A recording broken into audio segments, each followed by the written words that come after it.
Good afternoon all. Welcome back to today's class. In the previous class, we have studied two application layer methods, that is without the application layer protocols and the SCADA. Today, let us study two more methods of application layer methods. One is the generic web-based protocols and the other one is the application layer protocols for the IoT. So let us start with the generic web-based protocols. So web-based protocols which are familiar to all of us like HTTP, HTTPS and Xmpp have become common in consumer and enterprise applications and services. Usage of these protocols in IoT applications. We know that IoT applications have constrained networks where the constrained nodes are present. And these protocols are heavy protocols which are used for computer networks with well sophisticated facilities. But in the constrained nodes, the facilities are very less, the resources are very less. So these heavy protocols which are used for computer networks may not be possible to use. It becomes an overhead on the IoT constrained nodes. So, to fully address constrained devices and networks, optimized IoT protocols are required. So, these web-based protocols are HTTP. So, HTTP www is about communication between web clients and servers. Communication between client computers and web servers is done by HTTP request and HTTP response. So this HTTP protocol communicates between the client and the server through HTTP requests and HTTP responses. Client sends the request and the server sends the responses. Then HTTPS. So you can see here the HTTPS is the secure version of HTTP, where S in HTTPS stands for secure. All communications between your browser and website are encrypted and hence it is secure. Next is the WebSocket, which is a generic web-based protocol. It is the computer communication protocol. It provides full duplex communication channels over a single TCP connection. Then the Xmpp stands for Extensible Messaging and Presence Protocol. It is designed to send messages in real time. Presence determines whether you are there and ready to receive messages or not. So like in WhatsApp, we have, so if somebody is online, we can find that they are present and they are ready to receive the message. So that is presence in Xmpp. So it will send the message in real time and also it will find whether the receiver is ready to receive messages or not, they are online or not. So these protocols, HTTP, WebSockets and Xmpp, deliver information encoded in XML and JavaScript object notation, in short JSON. So web protocols are IPv6, TCP, TLS, HTTP and XML. So these are large overhead protocols and insufficient encoding.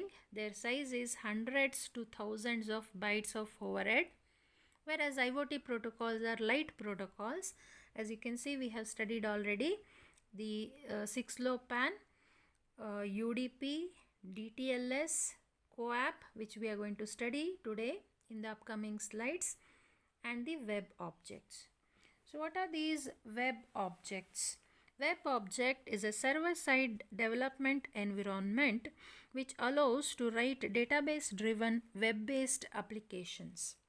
So these are all efficient objects, optimized IP access. That means these are adapted to IP networks. They can work on both IPv6 and IPv4, and the size of which is tens of bytes. So the overhead is very less. IoT application layer protocol. So those are the generic protocols, generic web-based protocols. So now let us go for IoT application layer protocols. So the web-based protocols which we have seen in the previous slides are too heavy for IoT applications because IoT applications are having constrained nodes in the networks. To address this problem, the IoT industry is working on new lightweight protocols that are better suited to large number of constrained nodes and networks.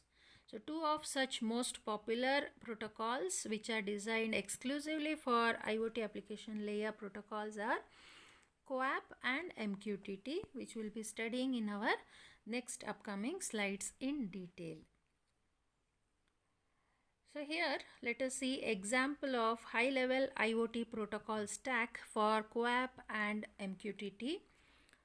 So here the physical layer with 802.15.4 IEEE standard, same with MAC, and above the MAC we have 6LoWPAN adaptation layer. We know we have studied about the 6LoWPAN adaptation layer. Above that we have the IP version 6, and above that we have UDP and TCP. Above UDP CoAP works, above TCP MQTT works. So you will always find CoAP deployed over UDP only. So here you can see above UDP the CoAP is deployed, and above TCP MQTT is deployed. That means the CoAP works on UDP and MQTT works on based on TCP. So let us study CoAP protocol in detail. CoAP is resulted from IETF constrained RESTful. REST means representational state transfer environments of core working group. So what is this REST? REST is a software architectural style that defines a set of constraints to be used for creating web services. The web services that conform to the REST architectural style, called the RESTful web services, provide interoperability between the computer system and the internet. So it is used mainly for the interoperability of the web services. So you know interoperability, right? Interoperability is in IoT networks, the devices are of different specifications, different platforms generating different types of data, all need to be combined together on a single platform and need to be used by the application. So interoperability is a must. The CoAP framework defines simple and flexible ways to manipulate sensors and actuators for data or device management. So it gives the simple and flexible ways to manipulate the sensors. CoAP messaging model is designed on UDP using the DTLS protocols, and IETF core working group is studying alternate transport mechanisms including TCP, Secure TLS and WebSocket. So we have studied about this Secure TLS in the previous class and WebSocket in the previous slides. So CoAP message. So how a CoAP sends the message? So CoAP message format is like this. It has different fields. So here you can see this is the CoAP message format. There is a fixed length header field of 4 bytes, a variable length but mandatory token field. Here you can see this is a token field of 0 to 8 bytes. It is a variable length field. Then the option fields, which is optional, and the payload field is also optional. So payload may be there in the message or may not be there. And you can see there is an FF message hexadecimal. It indicates that after the options, after this FF, immediately the payload starts. That's why this FF field is present. So let us study about this message format in detail. So here CoAP message field. So here you can see this version. This version identifies the CoAP version. Then this T is the type which defines the type of the CoAP message. There are totally 4 different types of CoAP messages. They are conformable, non-conformable, acknowledgement and reset. So they are said as CON, non,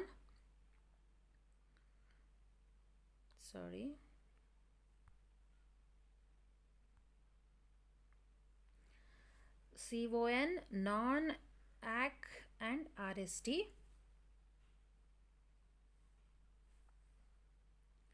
Then TKL, this TKL is the token length, specifies 0 to 8 bytes of token field. Then the code.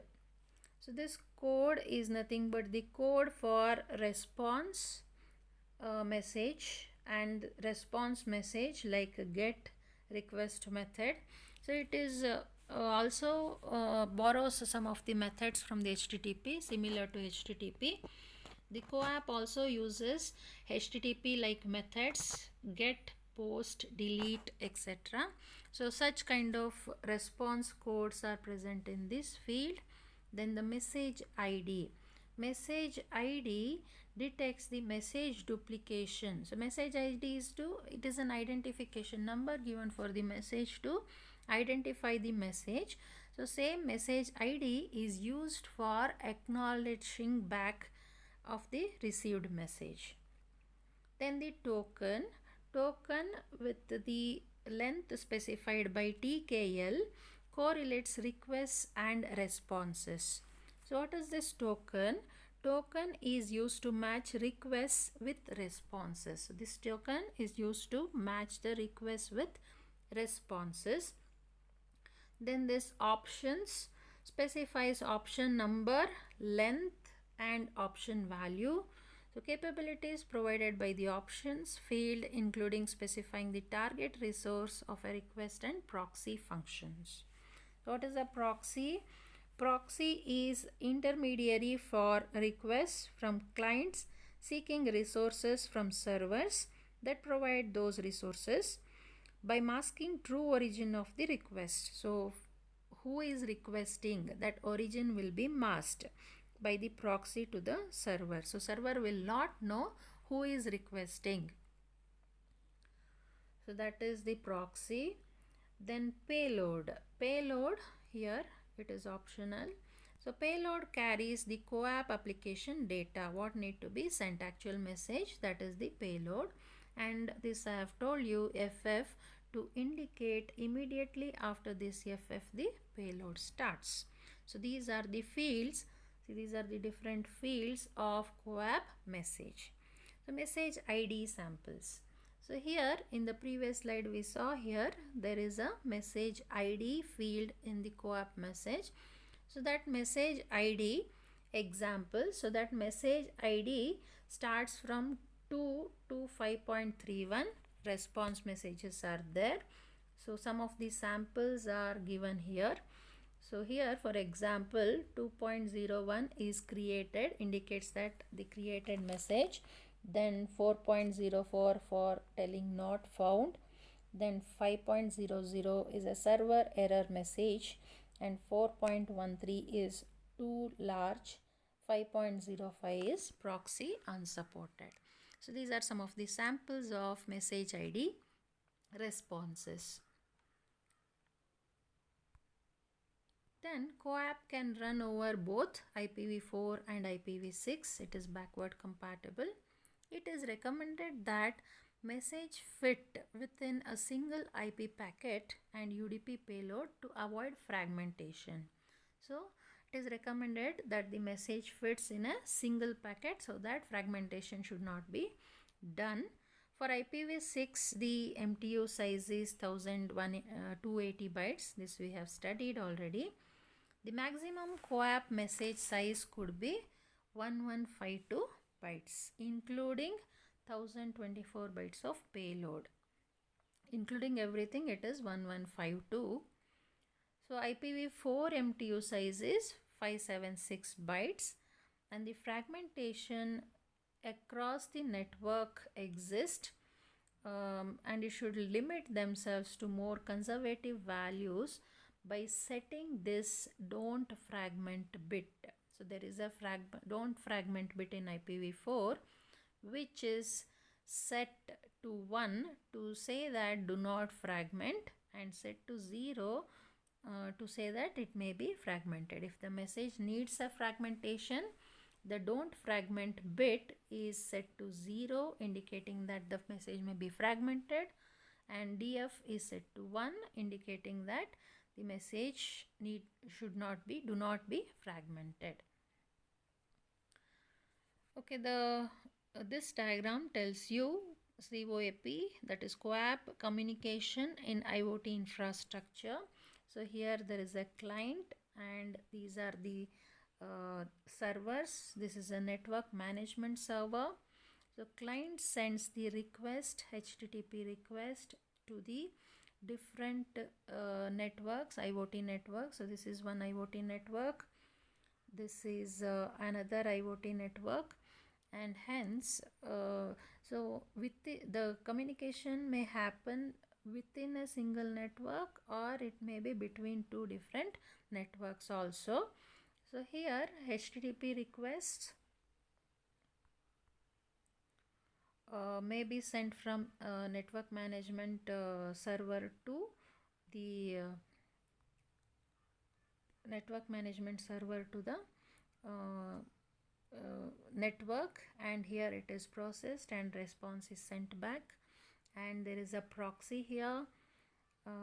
So communication happens between the client and the server. So the request is sent from client to server, it is processed in the server, and the response is sent back to the client. So this slide tells you the same story of the previous slide. Through the exchange of asynchronous messages, a client requests an action via a method code on a server resource. So what is this asynchronous message? So CoAP sends an asynchronous message. So this asynchronous message involves a client that does not wait for a message from server instantly. So the client will not wait from the message instantly from the server, but client will send the message. For example, the email and WhatsApp. So there you don't wait, right, for the receiver to send back the message immediately. You will drop a mail and it will be stored in the inbox of the receiver. So whenever the receiver looks at the mail, then the response can be received. Similarly, in WhatsApp, you can drop the message. It will be there in the WhatsApp box. And whenever the receiver sees the message, then the receiver can respond. Right? So that is an asynchronous message. As soon as you send a message, instantly you may not get the response. But in synchronous message, it requires an immediate acknowledgement for the receival of the message. For example, a chat. So in the chat box, you will send a message and immediately the recipient have to send back the message. So like that the chat happens, right? So that is a synchronous messaging. A uniform resource identifier, URI, localized on server identifies this resource. So there is an identifier to identify the resource. The server responds with response code that may include a resource representation. CoAP request response semantics include, as I said, the methods similar to HTTP like get, post, put and delete. So here this diagram tells you the CoAP URI format. So it shows that it is a CoAP message, host port, then the path, then the query which need to be, query is a request which need to be sent to the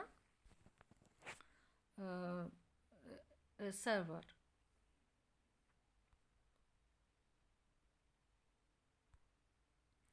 CoAP, so as we discussed in the previous slides, that it has 4 different types of messages: confirmable, con, non-confirmable, non, acknowledgement, ACK, and RST for reset. Method codes and response codes include some of these messages, make them carry requests and responses. So what is this confirmable? Confirmable message, when you send, then the recipient have to send back the acknowledgement. It has to send back the acknowledgement.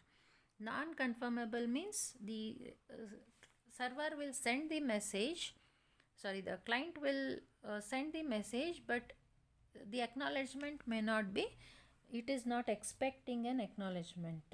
Then acknowledgement is the acknowledgement message, then the reset. So if you don't want to send the acknowledgement, you can reset the message. So this is confirmable.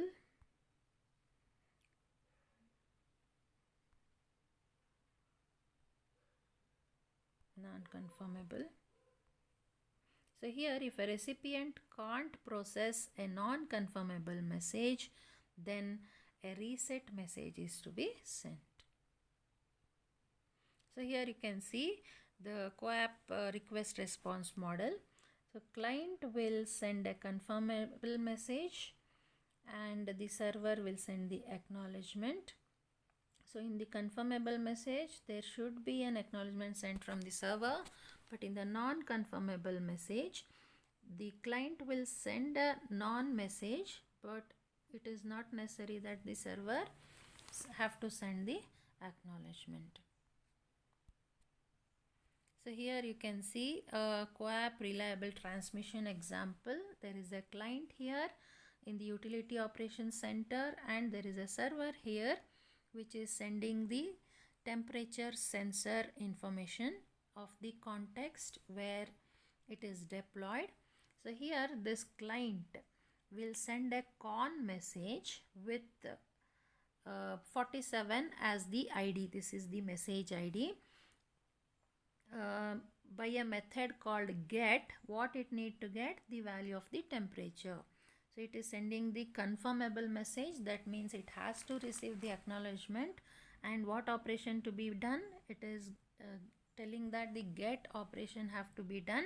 What it need to get? The temperature from the temperature sensor server. So then when this message is sent, this server will process the request and will send. So here it is an acknowledgement message. What we have seen is an acknowledgement message with the same message ID. So this message ID is repeated here also with the same message ID, and this is the 2.05 is the response code, and the value of the temperature will be sent as an acknowledgement. So when a con message is sent, there should be an acknowledgement message sent from the server to the client. So this is the same story of the previous slide. Then multicast is also possible with CoAP. Multicast means one client can send messages to the different servers, many servers. Implementing IP multicast with CoAP requires use of all CoAP node multicast address. So this multicast address is required to implement IP multicast. To many receivers, the message can be sent. IPv4 multicast address is this one, and the IPv6 multicast address is this one.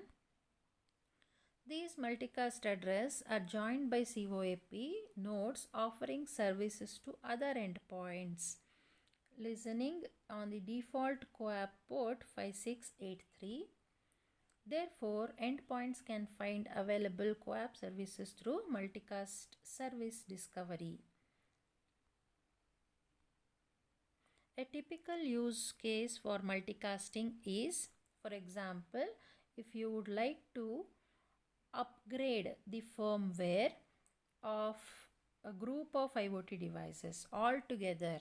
So all together, a group of IoT devices, you want to upgrade a firmware, then you can send a multicast message, right? Such as a smart meter. You want to upgrade the software of a smart meter all together who are deployed in a particular area, then you can send a multicast message.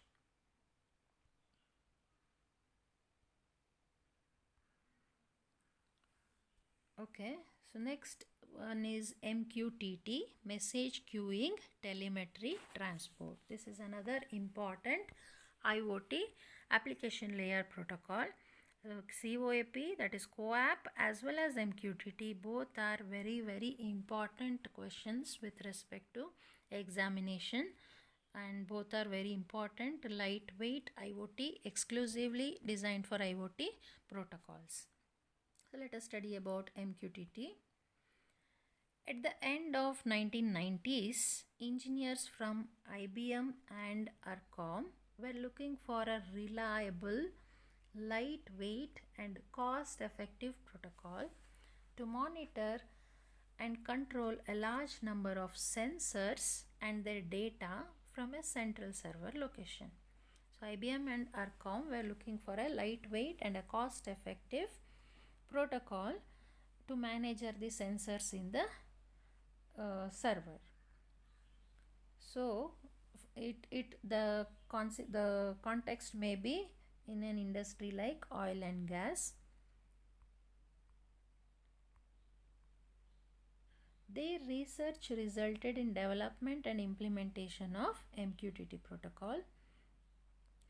Considering these harsh environments like in oil and gas industries, an extremely simple protocol with only few options was designed with consideration for constrained nodes. These were some of the rationales for selection of client server and publish subscribe framework based on TCP IP architecture. So this as we have seen earlier, MQTT is based on the TCP protocol, and CoAP is based on UDP protocol. CoAP is client server based, and message queuing telemetry transport, that is MQTT, based on the publish subscribe model.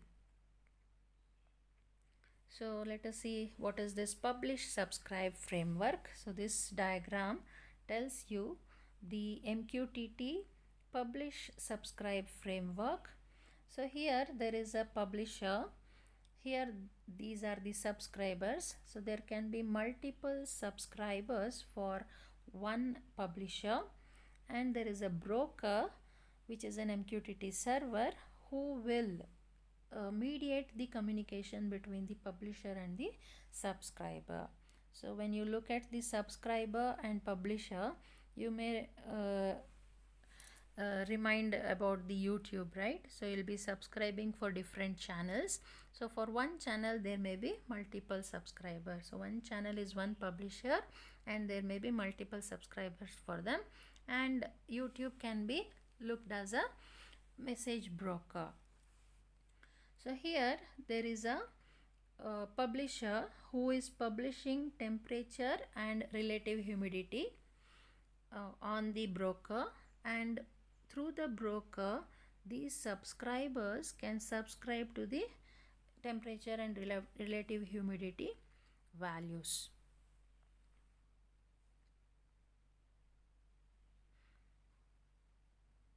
So this is that same story of the previous slide. So here what is important is, so here this MQTT server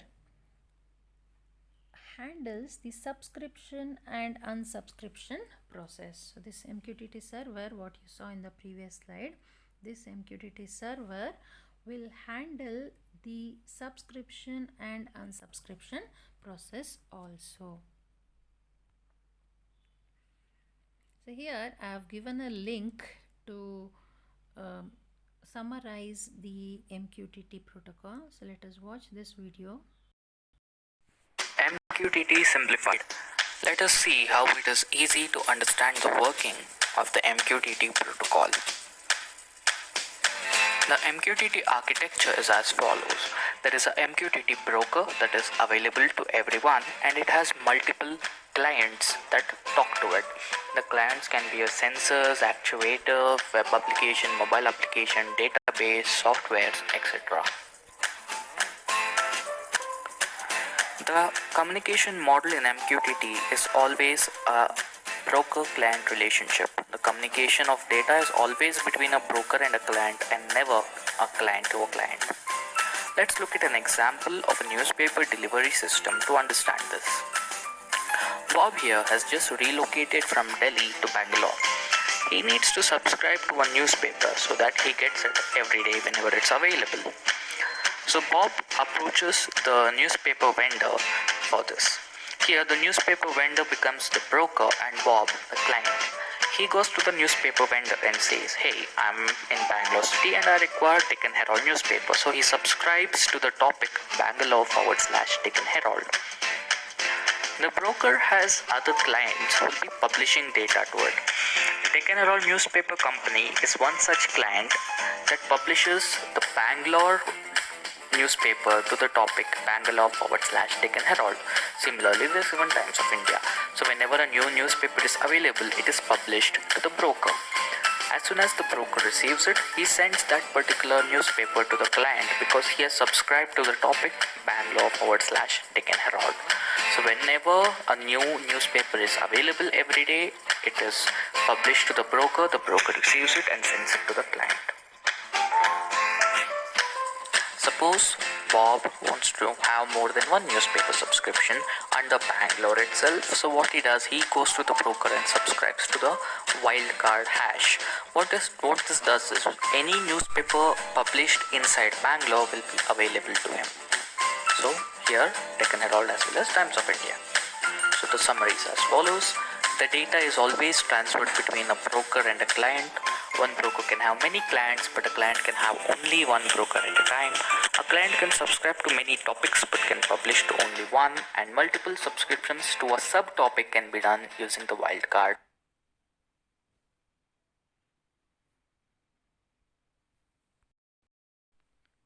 So that is about the summary of MQTT. Let us see some more points about the MQTT. Clients can subscribe to all data using a wildcard character or specific data from the information tree of a publisher. So that slash you saw in the video, right?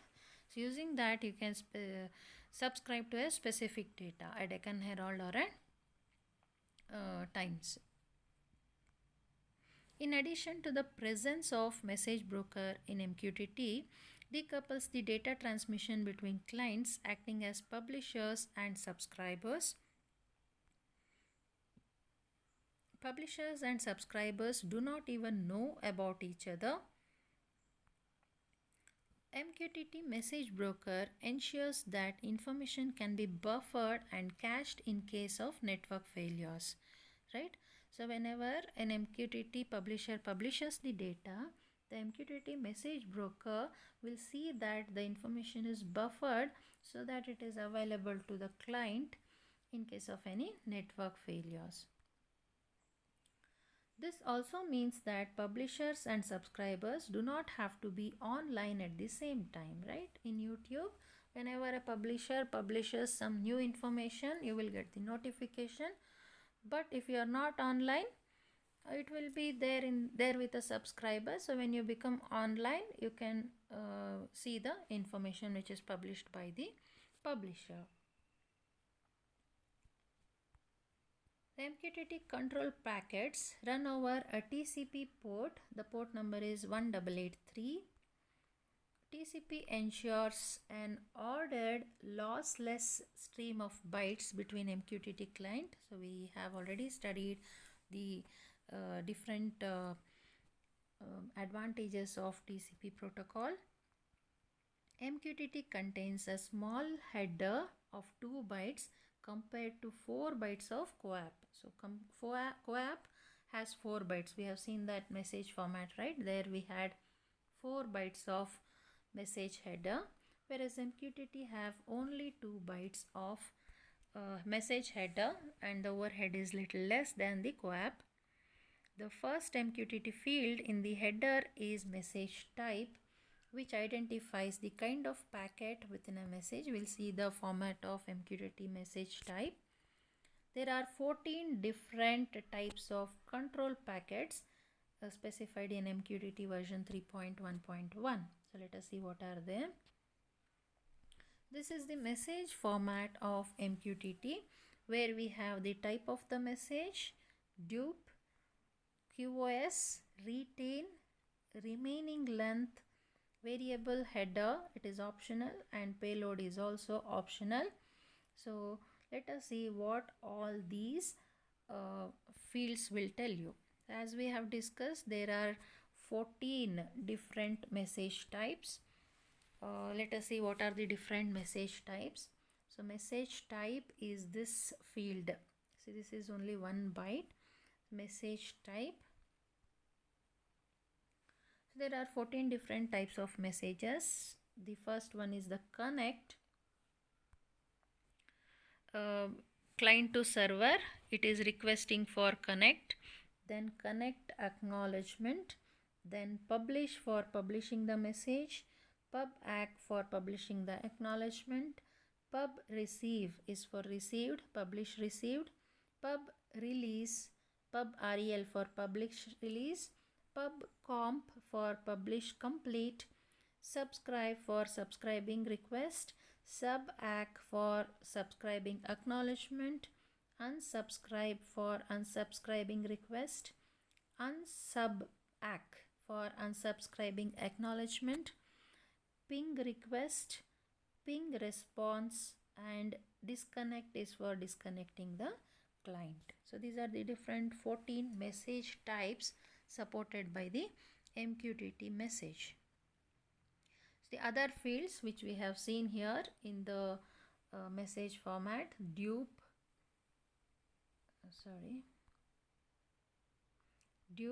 QoS, and retain, and the remaining length we will see what are they. Dupe is the duplication flag.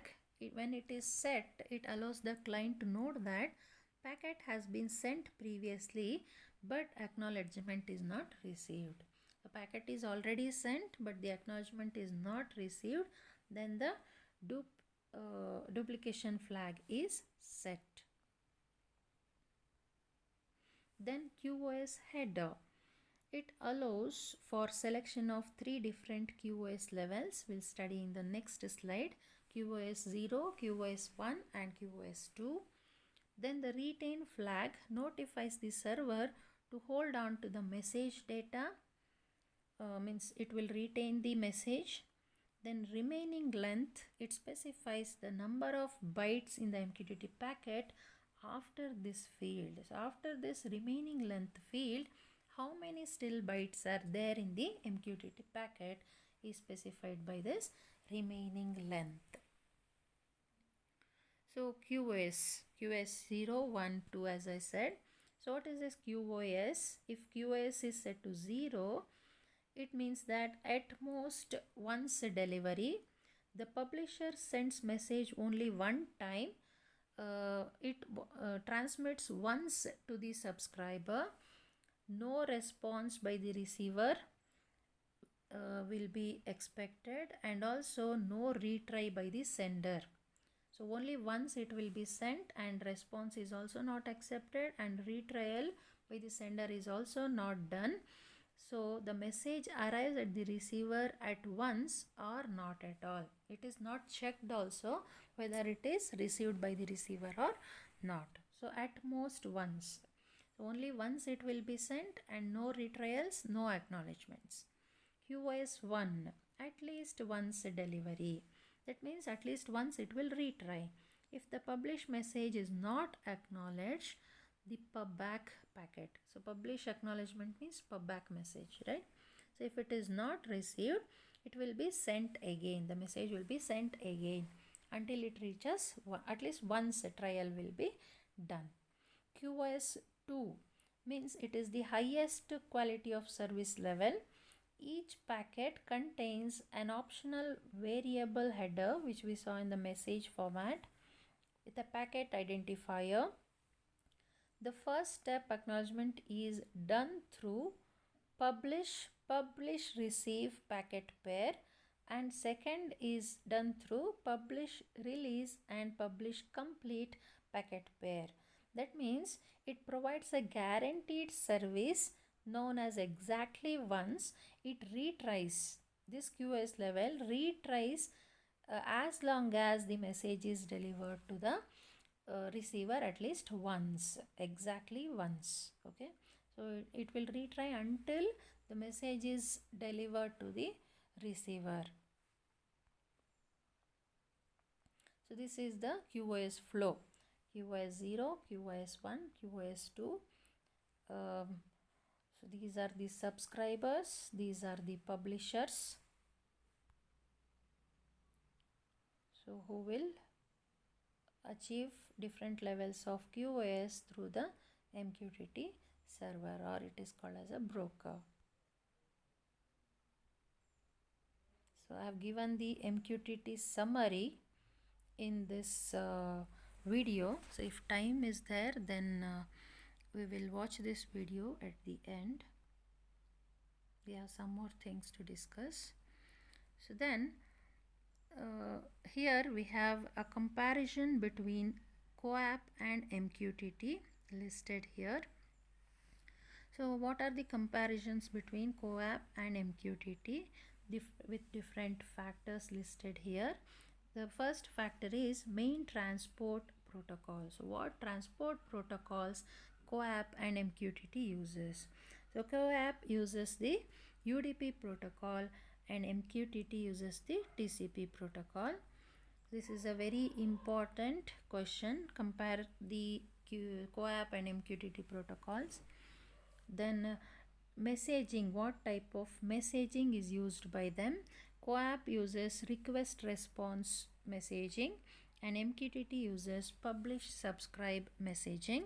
Then effectiveness in LLNs, that is low power lossy networks. How effective these protocols in LLNs? CoAP behaves excellently. MQTT is low or fair because it uses TCP. We know the disadvantages of TCP, right? A connection need to be established and it need to be tear down at the end of the communication. Implementation, pairing UDP and MQTT are better for LLNs. So with TCP it is low and fair, but if MQTT is used with UDP, it is better for LLNs, and researches are happening in that view. Then about the security, CoAP uses DTLS protocol for security and MQTT uses SSL or TLS for security. Then communication model, CoAP uses one-to-one, MQTT uses many-to-many. So many subscribers may be there, many publishers may be there. Here one client and one server. Strengths. What are the strengths of CoAP?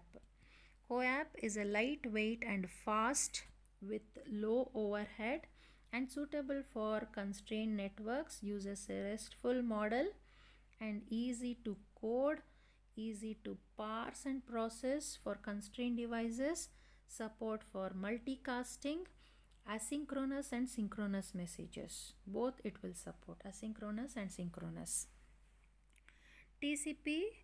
MQTT, TCP and multiple QoS options are available. This is the strength of MQTT. Provide robust communications, simple management and scalability using broker architecture. So it can be scalable, right? Any number of subscribers may be added to the broker.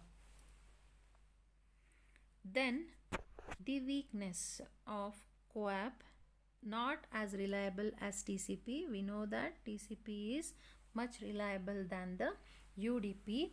So as CoAP uses UDP, it is not reliable as MQTT. So application must ensure reliability. Then with MQTT, higher overhead of constrained devices and networks because it uses TCP. TCP connections can drain low power devices. No multicasting support. So with MQTT there is no multicasting support, but CoAP supports the multicasting. As the TCP is connection oriented and it needs the connection to be established and it should be continued till the communication ends, so it can drain the battery power of the devices. This is the weakness of these two protocols. So here with this discussion we are completing the module 3 discussion. So module 3 is over here. So let us go back to the previous slide and watch this video. We will learn about the MQTT protocol and why it is used in a number of IoT applications. The MQTT protocol was originally developed by IBM and was proprietary. It was developed to solve the problem of connecting the sensors in the oil and gas industry with remote servers via satellite in a cost-effective manner. However, it is now an open protocol overseen by OSS. The MQTT is an application layer protocol like the HTTP. However, there are significant differences between HTTP and MQTT, on account of which the MQTT is preferred over HTTP in certain IoT applications.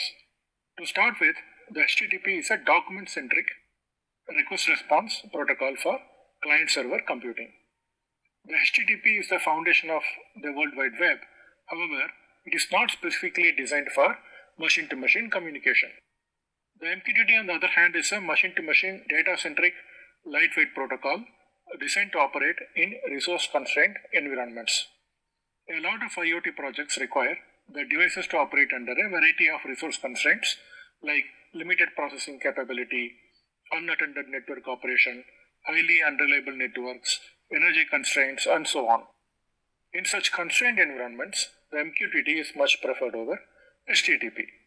Unlike the direct client-server interaction in HTTP, the MQTT operates under a publish-subscribe paradigm with a MQTT broker in between. Clients can publish topics to the MQTT broker or subscribe to these topics. The same client can publish topics X and Y and subscribe to the topic Z published by another MQTT client. MQTT also allows persistent connection between the MQTT client and the broker and a different quality of service levels, which makes it ideal for a variety of constrained environments, as it is more energy efficient and faster than HTTP under such conditions. Now for some terminology. All devices that connect to a MQTT broker are MQTT clients. MQTT clients range from computers to your mobile phone to tiny constrained sensor devices. The MQTT broker is an MQTT server that transfers data between the different MQTT clients connected to it. When a client wants to send data to the broker, it publishes this data or topic. When an MQTT client wants to receive this data published by another MQTT client, it subscribes to this topic and the MQTT broker will then transmit this topic to the broker. This way, unlike the HTTP, the MQTT clients need not know each other's IP address or port numbers. All they need to do is to connect to the same MQTT broker. A single MQTT broker can handle a large number of MQTT clients, and this number varies from broker to broker. That is all from me in this video, folks. In the next video. So with this discussion, we have completed the discussion of module 3. In the next class, we will study the module 4. Thank you all. Have a good day.